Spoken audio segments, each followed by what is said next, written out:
तेज प्रताप जी आए हुए थे, तो क्या संदेश दिए? जी, लोगों को संदेश दिए कि मैं अपना सिपाही आप लोग के लिए खड़ा कर दिया हूं, ताकि आपको जो भी समस्या हो तरारी विधानसभा क्षेत्र में सिकंदर कुमार कुशवाहा से संपर्क करके अपनी सारी समस्याओं का समाधान कर सकते हैं। चाहे वो थाना की समस्या हो, ब्लॉक की समस्या हो, हॉस्पिटल की समस्या हो, शिक्षा की समस्या हो, सारे तरह के, किसानों की बदहाली हो, बिजली की समस्या हो, हर समस्या पर काम करेंगे, हर समस्या पर मदद करेंगे। वही हमारे नेता माननीय तेज प्रताप जी ने, जनशक्ति जनता दल के राष्ट्रीय अध्यक्ष जो हैं, वो हमको इसी तरह से मैंने सारा सुझाव देकर के भेजे हैं कि तरारी विधानसभा को हमेशा खुशहाल रखेंगे। आपकी लड़ाई यहाँ पे इंडिया और एनडीए गठबंधन के दोनों के बीच में ही, आप अपने आप को कहाँ पा रहे हैं? जी, इंडिया एनडीए गठबंधन के बीच में है, लेकिन सारे क्वालिटी से नेताओं से क्वालिटी की तुलना कर लिया जाए, जितने प्रत्याशी हैं उनकी क्वालिटी और मेरी क्वालिटी में तुलना कर दिया जाए।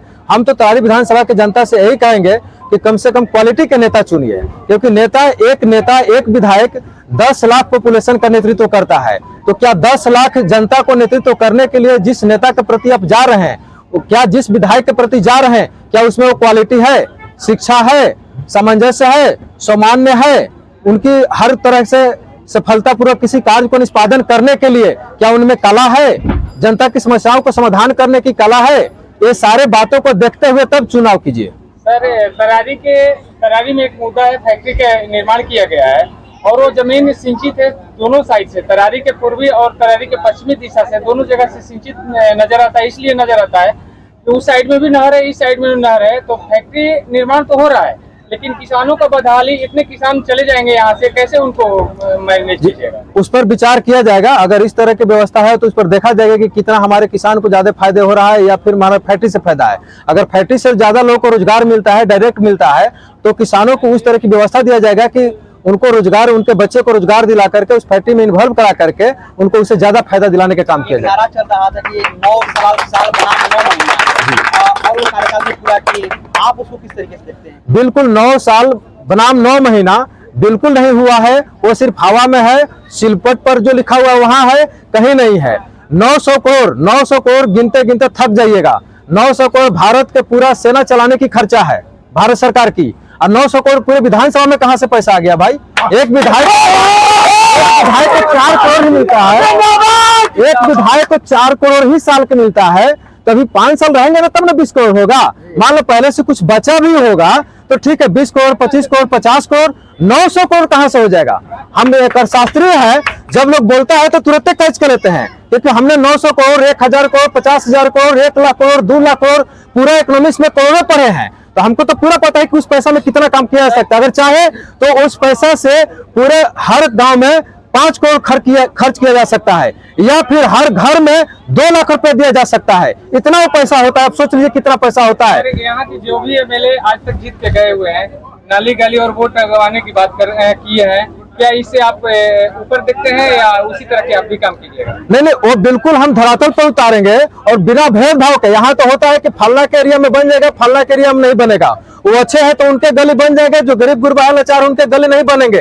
ये हमारे साथ भेदभाव नहीं होगा, हमारे साथ हर व्यक्ति का, हर मोहल्ला का गली सेम बनेगा, बराबर बनेगा, और कहीं भेदभाव नहीं हो पाएगा। इसी से संबंधित एक सवाल है कि धर्मदास डीरी गांव में डुमरिया पंचायत में एक बोर्ड लगा दिया गया, नाली का काम पूरा नहीं हुआ है अभी तक। जी जी, इस पे आप सरकार को क्या कहिएगा? ये बेवकूफी है, ये तो लगाना ही नहीं चाहिए बोर्ड। जब तक अगर हमारा रोड कंप्लीट नहीं होता है, नाली कंप्लीट नहीं होता है, तो बिल्कुल सिलपट लिखाने के कोई मतलब ही नहीं बनता है। ये तो जनता को ठगने का प्रयास किया जा रहा है, जनता को ठगा जा रहा है दिखा करके कि हमने काम लगा दिया। हर जगह 5,000, 10,000, 20,000 रुपए खाली कर दिया गया, जेसीबी से रोड रगड़वा दिया गया और बोल दिया गया कि रोड बन गया। ये तो कुछ भी नहीं हुआ है, 4-5 करोड़ का भी काम नहीं हुआ है। अगर देखा जाए प्रॉपर वे में तो सिर्फ सिलपट लिखाया गया है, अब बोर्ड लगा है। हालांकि सरकार को ऐसा बोर्ड नहीं लगने देना चाहिए, नहीं तो उसका प्रमाण देना चाहिए कि क्या 900 करोड़ रुपए के कहां खर्च हुआ है, नहीं तो पूरा फॉल्स माना जाएगा। आपके राष्ट्रीय अध्यक्ष ने कहा कि तरारी में भी एक जयचंदो का चंद घूम रहा है, किस प्रत्याशी की तरफ उनका इशारा था? देखिए, तो हम नहीं डायरेक्ट कर सकते हैं, लेकिन आप लोग समझ सकते हैं। आप लोग भी बुद्धिजीवी समाज से हैं, अच्छे हैं, समझदार हैं, इसलिए आप लोग खुद तुलना कीजिए कि कौन जयचंद है, कौन देवचंद है, और कौन हमारे लिए अच्छा नेता है जो हमारे भविष्य के लिए, हमारे बच्चे के भविष्य के लिए, बुढ़ापा के लिए, किसानों की बदहाली के लिए, मुसहर टोली में रहने वाले मुसहर लोग के लिए भी, जो हमारे समाज के निचले पैदान पर जनता जी रही है, उसके हक की लड़ाई कौन लड़ रहा है? वोटर पेंशन की बात करते हैं, सारे समाज की बात करते हैं, हम किसी जाति धर्म की बात नहीं करते हैं। वोटर पेंशन मतलब वोटर 18 साल से ऊपर हर वोटर को बिहार सरकार से 4,000 मिलना चाहिए या भारत सरकार से 12,000 मिलना चाहिए। और ये सारे नेता मंत्री विधायक सांसद जानते हैं और संभव है, संवैधानिक है, लेकिन लोग देने के लिए तैयार नहीं है क्योंकि घोटाला करने को नहीं मिलेगा। हजारों हजार की संख्या में जो भीड़ यहाँ पे जुटी थी, क्या वो वोट में तब्दील हो पाएगी? बिल्कुल बिल्कुल, क्योंकि मेरे सिद्धांत से, मेरे विचार से लोग सब कहते हैं कि इतना बढ़िया नेता कोई नहीं है। सारे लोग यही बात कहते हैं कि भाई ये विद्वान नेता है, जवान है, बढ़िया है, हमारे काम के लायक है, ना तो घमंड है, ना कोई तरह के दबंगई है, ना कोई तरह के है, सज्जनता है और सहनशीलता भी है। हर तरह से जनता हमको आजमा रही है और सारे लोग कहते हैं कि नहीं, इस बार आपको मौका दिया जाएगा। चलते चलते जो भी हमारे दर्शक देख रहे हैं उन लोगों से क्या अपील कीजिएगा? मैं तरारी विधानसभा के साथ ही साथ पूरे आरा जिला एवं बिहार की जनता जो भी हमारे सारे चैनल को देखेंगे उनसे अपील करेंगे कि इस बार तरारी विधानसभा में एक ऐसा नेता चुनिए, ऐसा बेटा चुनिए जो तरारी विधानसभा को तो खुशहाल और अच्छा बनाए ही, साथ ही साथ हमको देख करके विधानसभा में जो हम आवाज उठाएंगे उसे हमारे राज्य के सारे विधायकों लोग को सबक मिलेगा और बिहार के सारे विधायक हमारे जैसा ही काम करेंगे और अच्छा करेंगे, ईमानदारी से करेंगे, सारी जनता को खुशियां प्रदान करेंगे। यही हम तरारी विधानसभा की जनता से भारी से भारी लोगों से विजय।